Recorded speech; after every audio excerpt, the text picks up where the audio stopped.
Svitlana, let me ask a final question about President Zelensky has said this attack on Ukraine is an attack against the entire democratic world. What's your message for our audience, for Americans, those around the world outside of Ukraine, on why this fight matters to them?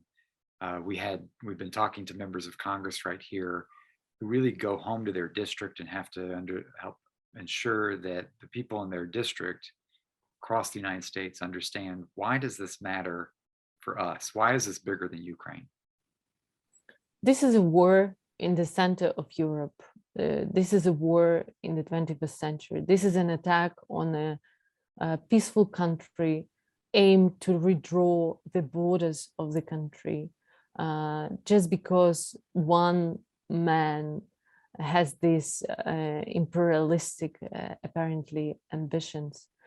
And I would like to say that this is unbelievable, unjustifiable, but also unforgivable. And we, as humans, we cannot allow someone to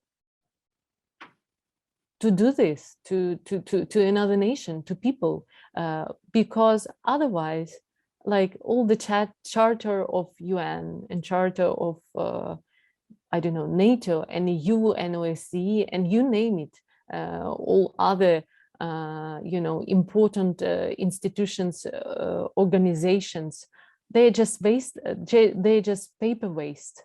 They don't mean anything. The words in our constitutions about peace and democracy and freedoms, they also don't mean anything, and about territorial integrity and sovereignty. This is our joint fight for peace and justice. And also for humanness, that's why I think that it's not just Ukraine cause. This is not just Ukraine's war. It's despite the fact that people don't want to hear that because it's so scary that this is World War III. I think that it is already World War III, because in the end, this assault happened on Ukraine because Putin doesn't want Europeanization. He doesn't want democracy to be extended to the post-Soviet Union area, because he believes that these countries are just his satellites and the gray zone that he can do whatever he wants. So that's why I believe that this is not war between Russia and Ukraine. This is Russia's war against the world, against the democracy in the world. So that's why people have to stand with Ukraine.